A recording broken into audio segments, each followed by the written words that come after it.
Welcome to The In-Between, where shift happens. This podcast is for anybody who has ever found themselves in that space in between what was and what's going to be.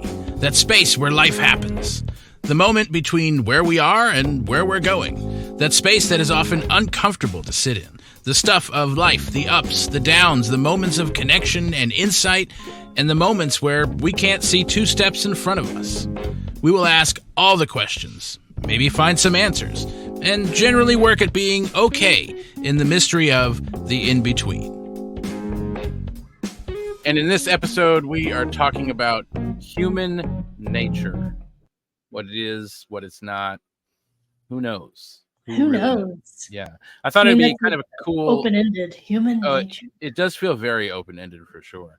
I thought it would be a fun spin-off of our last episode, which was focusing on nature, like the natural world and what it is and our relationship to it. And I thought, wouldn't it be cool if we follow that up with a conversation on human nature? Because that's just super crystal clear, right? Like we all know exactly what that is. Easy to talk about. Yeah. Very easy, especially very easily to talk. So if you are tuning in for the first time to The In-Between, where shift happens, the way this works is one of us comes with questions to ask the other one. We've agreed on a topic, but we both have not seen the questions. So today I have come with a list of questions on human nature. Ryan has maybe reluctantly agreed on the topic, but has not seen the questions yet. My arm has been twisted. Yes. So I get to surprise them with on-the-spot questions about human nature. I think it's going to be fun. So let's jump. I trust you, ish. That's true. Yeah. Enough. So the way this came up for me actually is since our last episode, I was in a conversation with somebody and they said this line that really stuck out to me because I had to stop and think about it. And they said, I didn't used to think this, but I've really started to believe that there are some people in the world who are just evil. And it just like stopped me in my tracks mentally because I was like, because I there was part of me that kind of wanted to agree, and that surprised me. I was like, wow, do I think there are people by nature are evil? Like I would never have thought that I would say that. And I don't actually want to believe that. I think like if there is any part of me that thinks that, it's very subconscious, right? It's not like yes, I think there's good and evil in the world and these people are good and these are or whatever. But it did also make me think about I think common societal belief about like people are either good or people are either evil, and either all people are good and we're just doing our thing, or all people are evil and they need to be saved, or whatever version in between, or maybe some of both. And I think it's something worth thinking about because the conscious belief that I think I have is that it's maybe neither. Like we're not good or evil, we just exist. And yet, I mean, the rest of the conversation that I had with this person was like, I could totally understand where they were coming from and how they would come to the perception about life that they have, where they were thinking there are people who are evil. So I thought, easy conversation. I'll just bring it here and we'll just jump in and figure it all out, come up with all the answers, and we'll be fine, right? So was that the question? No. Okay, I'm still waiting for the question. That's just the context for the, gotcha, premise of this. So the question is our nature simply like one or the other? Is it good or evil? Is there something else? Like and if it's not, how can we reframe our concept of human nature? Because I think there is a tendency to think good or evil in that kind of dualistic way. Yeah. Well, I think first I would say that the concept of good and evil is it's a human construct. So we have constructed what we mean by good and what we mean by bad or evil, right?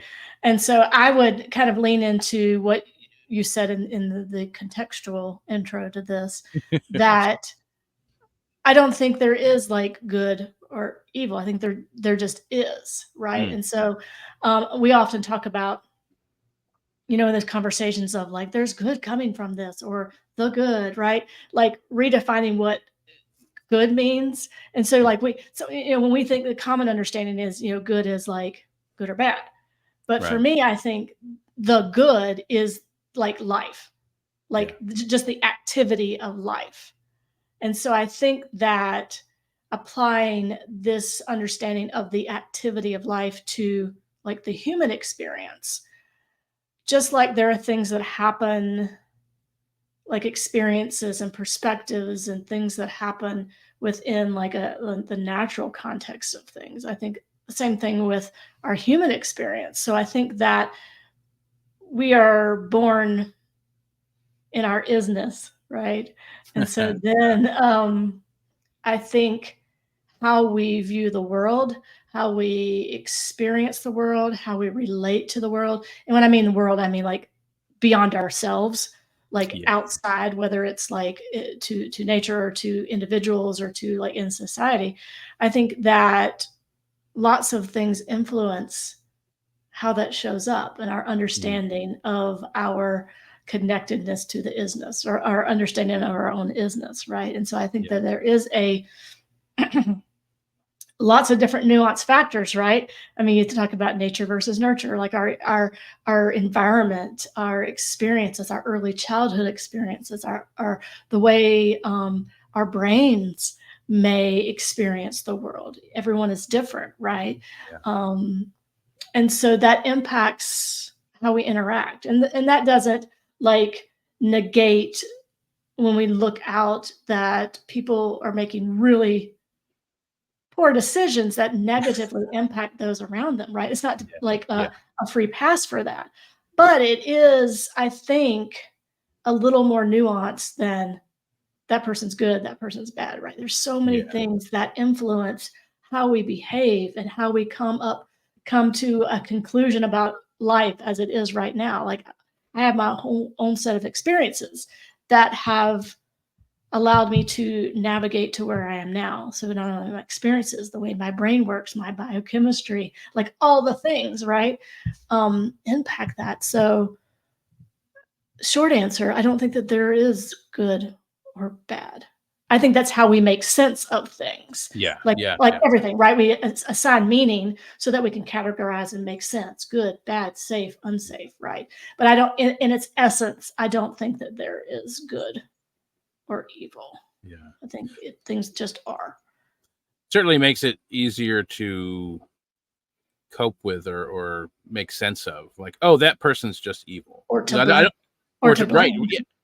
And then I don't have to think about how that came to happen. They're just evil. Or I don't have to think about what role others have played in that person doing that thing, or what responsibility I might have. There you go.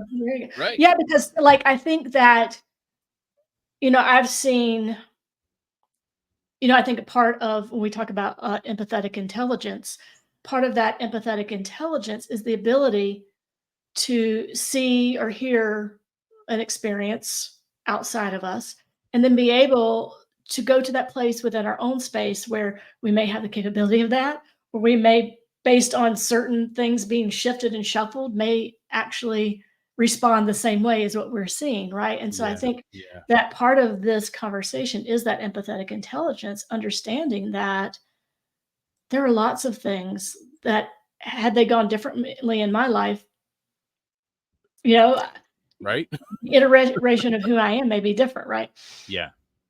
And so I think it is. I think it's new. I mean, I think it's so easy.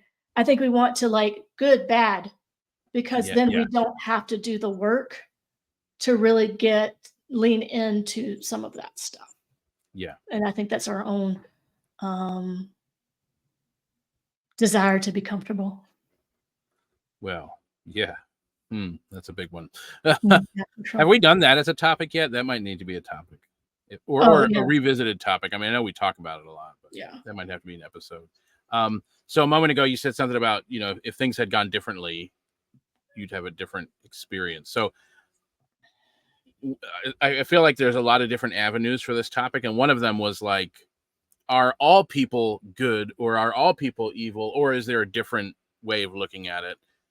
But also then it's like, well, maybe not all people are one or the other, but if you are, if somebody has a perspective of like, oh, somebody is evil, it's like, well, is that person born that way, or do they, right? And then there's like a whole other microcosm of the macrocosm. Like if that person, if some people are born one way or another, born with a certain nature to them, and I don't know, like, do we come with some sort of personality hardwired genetics?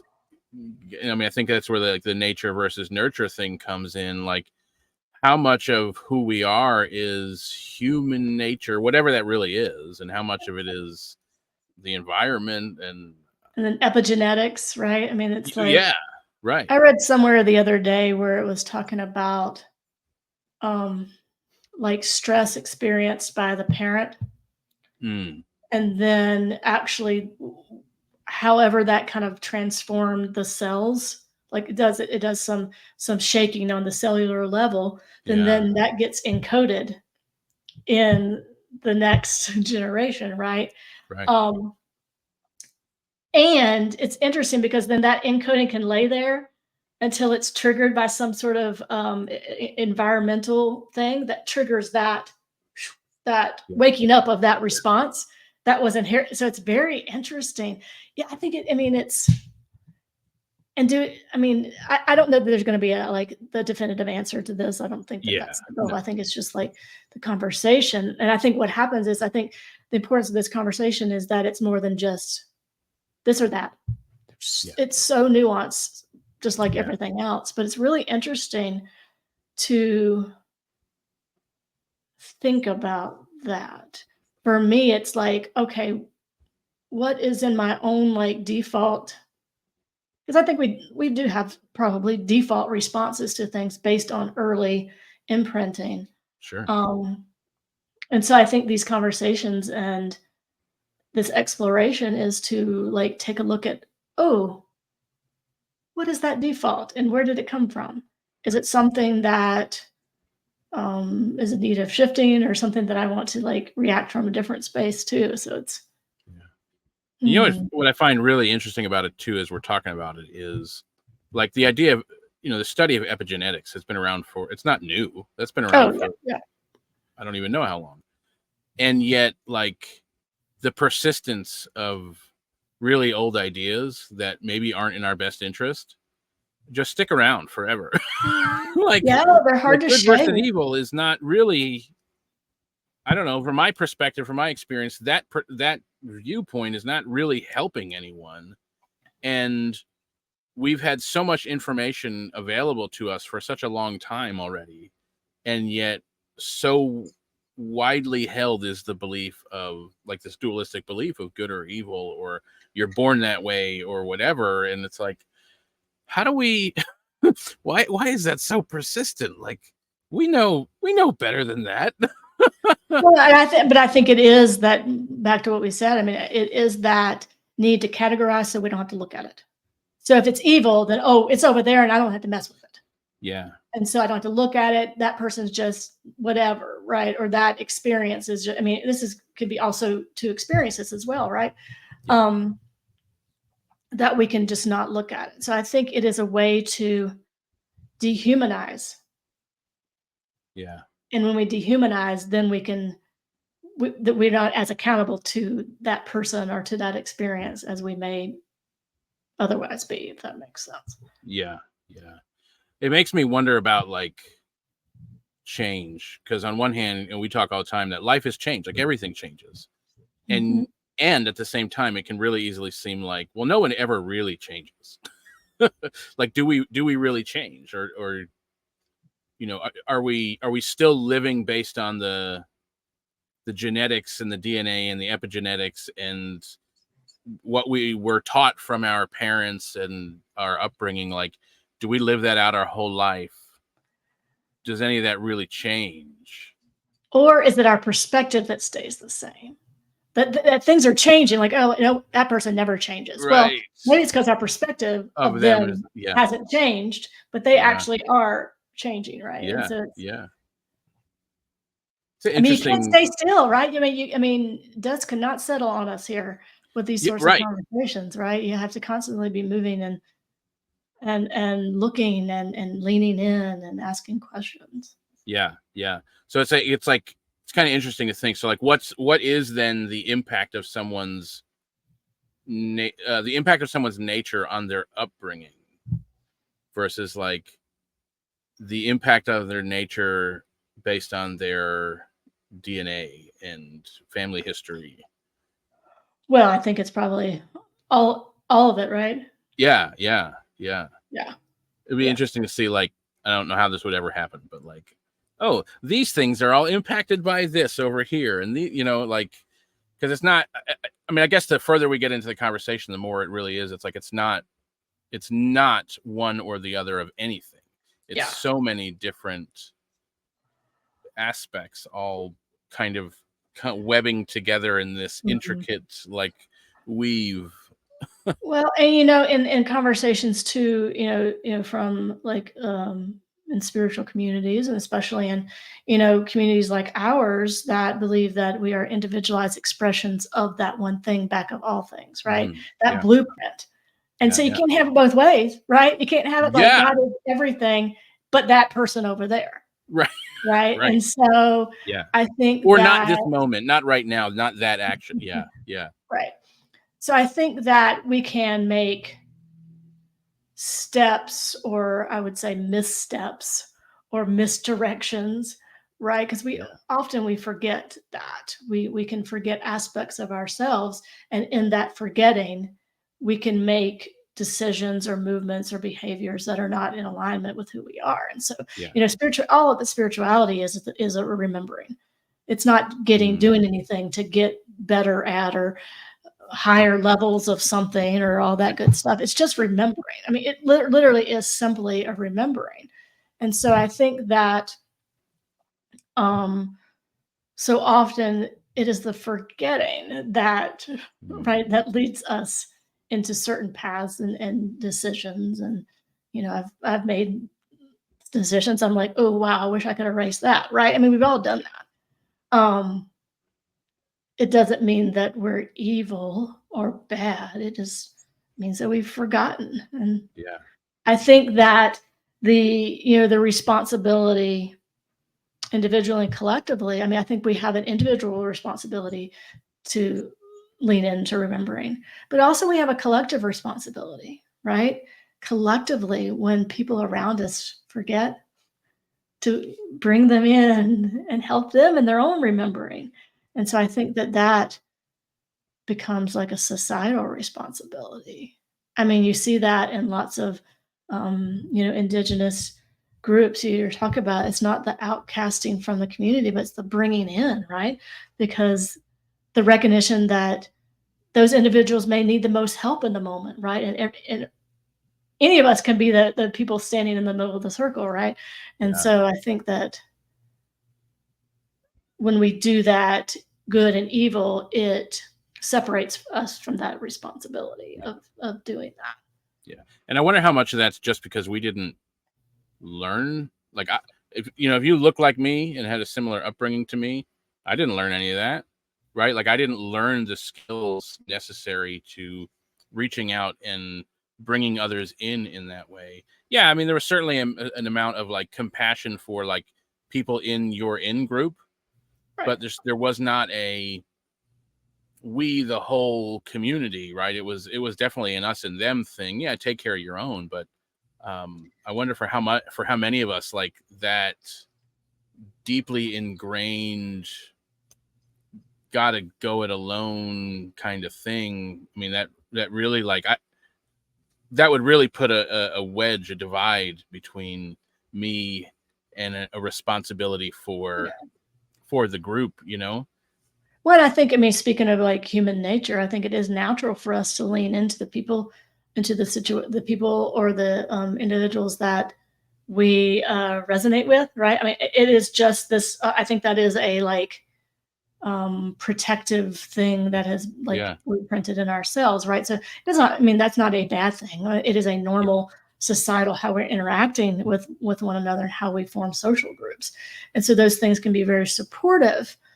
I think if they are taken to the extreme of supportive at the cost of everything around us, and that's a different story, right? Sure. And so I think it is also a remembering not only do we have responsibilities to those groups, but to like the whole thing too. Yeah. Yeah. Very Uh, interesting. it is. It really is, right? And one of the questions we're not actually doing any of the questions I thought we would, because this conversation could go in so many different directions. But Right. one of the ones I had thought of before was like, what really is the impact of like our primal instincts on our modern behavior? Because I think there's, because we're talking about like, I guess traditionally it's kind of been one thing or another thing. It's like, well, is it nature or is it nurture? And I think we're kind of saying like, no, it's both. It's all of the above, right? And yet there's certainly an impact of the nature side of things, the nature side of the spectrum or the nurture side of the spectrum, right? And it's like there are definitely those primal instincts, like those parts of our brain that are wired from hundreds of They haven't thousands. evolved. I mean, they're still in that fight, flight, freeze, Yeah, fawn sort yeah, of yeah. space. Yeah. So like, what's the impact now of that human nature of our primal instincts that haven't evolved, and how does it like? I mean, that's got to have a huge impact now, right? Capitalism, right? But I mean, Yeah, isn't it right? I mean, it's yeah, like um, the producing, the getting, the all the things, right? It's the yeah, yeah, yeah. And I got to get mine, right? Like the fear behind, if I don't get mine, somebody else is gonna, or if they yeah, get theirs, that means I don't get mine, and then I'm in right. I trouble. mean, and I'm not immune to that because there are like I can find myself, sliding into that in certain Yeah, situations, right? yeah, I was yeah. like, "Ooh, where'd that come from?" And I think Hmm. not that we're going to solve any of this today or there's anything to solve, but I think it's like always asking, and I try to get in the habit of doing that now so that I'm kind of more aware of some of these default ingrained sort of imprinted sort of Yeah. responses is I'm like, oh, what's that about? Ooh, where did that come from? Right. And I mean, and I say that quite often, like, wow, what is that really about?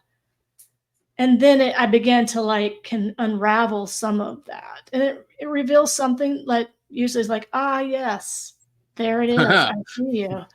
And Yeah, wow, not only did you influence this, you influenced here, here, here, here, and here. Let's think about that. yeah, Right. yeah. Is that supportive of myself? Is that supportive of the people around me? And I think that is like the wonderful like realization of our nature is our ability to Mm, adapt. Our ability to adapt, our ability to I know we don't like this word, but resilient to or flexible, psychologically mm, flexible to yeah, things. yeah, And I think that it's an amazing ability to do that. Um, that we're always kind of like working towards. But I think for me, asking the questions of like, wow, what's that about? What's underneath that? Helps me lean into that flexibility, lean into that, oh, wow, okay, yeah. there And you are. isn't it then like such a realization that when we step back from either or thinking, that all of a sudden there's all this space, Oh, yeah. That's true right? about anything, right? Yeah, yeah, yeah, yeah. Um, if it doesn't have to be good or evil, then it can be anything. It doesn't have to be good or evil in any moment. It doesn't have to be good or evil at all. It could be, oh, I all of a sudden have compassion for myself Right. because I can see like, oh yeah, I have those weird thoughts in these places, and this is how they show up. And like you said, I can be, you know, flexible about those things, and those things can adapt and change when I have the willingness to do that. Well, and the brain and I think the challenge of moving from either or thinking, which I think is underlying this whole thing we're talking about today, to Yeah. like this both and thinking, the challenge is our brain freaks Mm, out if when trying to move from either or to yeah. both and because our brain likes um it doesn't like ambiguity. It likes black and white. And so in the absence of those like definitive answers, it creates all sorts of stories and goes all sorts of places to fill in the gaps. And often it does that at an exponential rate when we feel uncomfortable in the both and, because we don't necessarily know the answer, and that's uncomfortable. So our brain's like, I got to figure it out. I got to know the answer. I got to do this, right? And so it's very uncomfortable. And so then we create all these stories and then all the things. And so it's like that, going back to that discomfort, just understanding that's okay, brain, you're doing that. That's not helpful, but we'll let you do what you're going to do, right? And just be aware of that, I think, can help us move more more fluidly. I know that's not a word, but move more like be okay with that unknown. Yeah. Which I think, in essence, isn't not only spirituality about the remembering, but also being comfortable with the unknown. It's not more. It's less about knowing and more about being uncomfortable with the unknown. Yeah. In my experience, at least. And so much of that is based on our upbringing, right? How interesting it is how much of this is like this genetic thing we were just talking about. Oh, and it's actually influenced by this upbringing. Like it is the nature and the nurture thing. It's totally not separate. Like they're so intertwined, right? Because our desire to avoid ambiguity, I think, is probably a nature thing if we were to categorize it as something. Yeah. But the way that we fill in the gaps is so based on our upbringing. Like the first however many, probably 7 years of our life, that's how we figure out how to fill in all the frameworks and structures with stories. Like that's where we learn who to trust and who not to trust, and how this is going to go and how it's not going to go, and whether we think we're worthy or not. Like that's where we get all those stories from to fill in all the spaces later on. It's so interesting because I can feel like my go-to, like I can feel it like a pull of the tide. Is that internalizing whatever, right? Oh, it must be me. I must have done something wrong, right? I mean, like if someone, this doesn't happen as much anymore, but it used to. If I get an email that says, "Oh, I need to talk. Can I talk to you about something?" Immediately, I'm like, "What did I do wrong?" Right. Like I feel in the gap. So what's interesting is that is definitely a learned response from like the early, stuff, to internalize that it's something that I did, into like worthiness and all those sorts of things. So it's just interesting now. It'll pop up. It's like one of the first little, but it's a blip. And I'm like, oh, silly. You again. Silly. Remember, it's okay. It's not all about me, right? And so it's very interesting. And I think like some of these ingrained responses, they may never go away. Yeah. I think we may be able to shift out of them quicker. Be like, I felt that urge, but nope, we're not going to go there because that's not who we are, right? And so it's it is fascinating. I'm like noticing my own gears spinning about the whole conversation, because this is, of course, coming out to ears. Yeah, in no, I mean, I didn't really have a preconceived idea about where this conversation should go or would go, but it's so interesting the direction that it, like when we just kind of show up with the in between concept of just like we're just going to be in the moment and just show up with questions and see where it goes. It's always so fascinating to me, the things that show up, because it's like, oh man, that's so, without the attachment, right?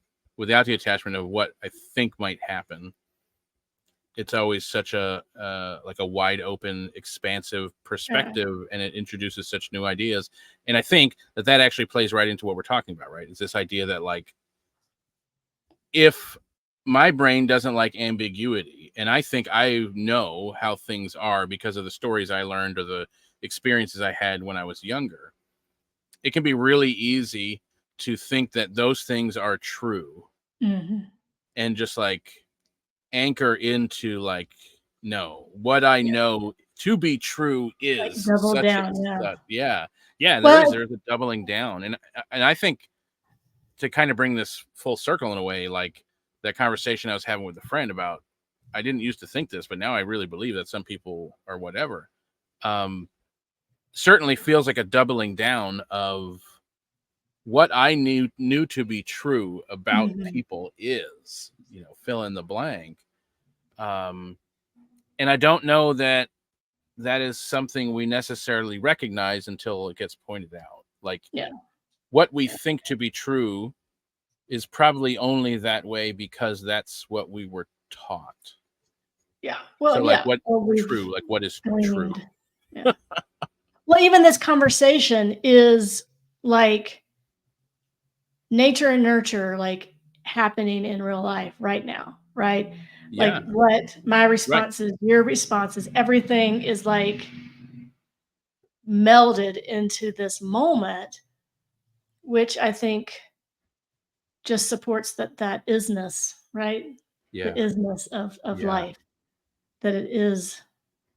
Hmm. And that doesn't isness doesn't mean that it's static, right? Within isness, there's isness in each moment, right? So there's that Yeah. fluidity to begin to shift and maybe beyond some of the things, default things. I mean, some of our default responses are fabulous, right? And are Yeah. very supportive. And a lot of times we talk about default responses and the fact that they're unsupportive ones, but there's lots of default responses that are supportive. Stopping at stoplights, very Yeah. supportive. Very But there's sorts of like Yeah. things. I mean, there are lots of things that Yeah. are supportive Yeah. of that. Hmm. All right. So if we're going to wrap this up, what is the importance of understanding our human nature, or at least this kind of conversation about human nature in our, let's say, everyday life? You know, I think it's just being present with our own responses, being present with our own like triggers or activations to those responses. Um, because I think it's important, right? And I think when we begin to recognize it in ourselves, we can recognize it in other people too. I think that we can begin to see people differently. It was interesting. I wanted to make sure, even though I knew the topic, I didn't know the questions, but I want to make sure I told this little brief story because I think for me it just encapsulated. I don't know, encapsulated something that I can't quite explain, but in Mm, this conversation of nature.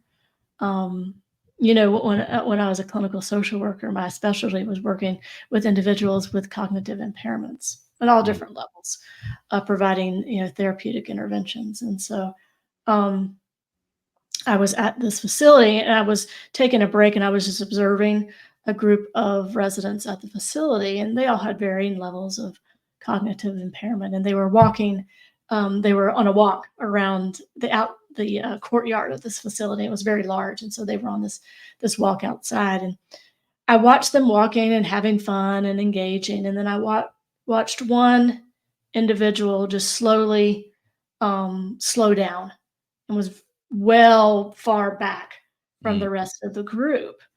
And then I saw it was just immediately everyone sort of when they recognized, they stopped and everyone stopped and they walked back to where the other individual was behind them and then walked with them at a slower mm, pace.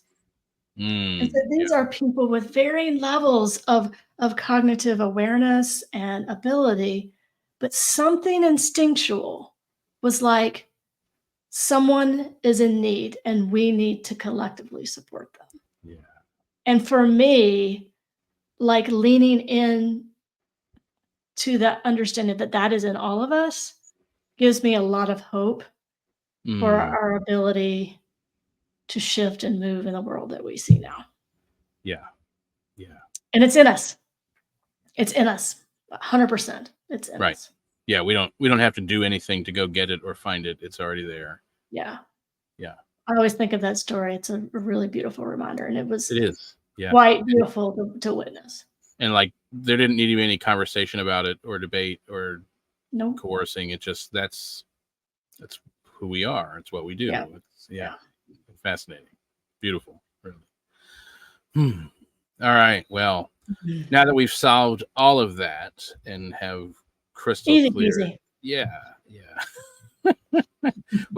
But it has been, I think, a very revealing conversation in a lot of ways. Yeah. It's given me some things to think about. So hopefully y'all, for all you listening and or watching, it has given some things for you to think about as well. And if it has brought up things that are slightly uncomfortable, that is okay, because this is the in-between, and that is where shift happens. And we'll continue being here in the in-between and looking for those shifts, moving through this potentially discomfort, right? I mean, that's kind of what it's all about. So thank you for being here. Thank you for tuning in, and we will see you next time on the in-between. Nobody really enjoys being in the in-between, but thanks for being here anyway. We may not have found all of the answers, but certainly some, and maybe more importantly, a little shift has happened. Because that is really what it's all about, learning to be curious, authentic, and yes, maybe even a tad bit vulnerable. And the beauty of it all is that we are not alone in the in-between. So until next time, we hope a lot of shift happens.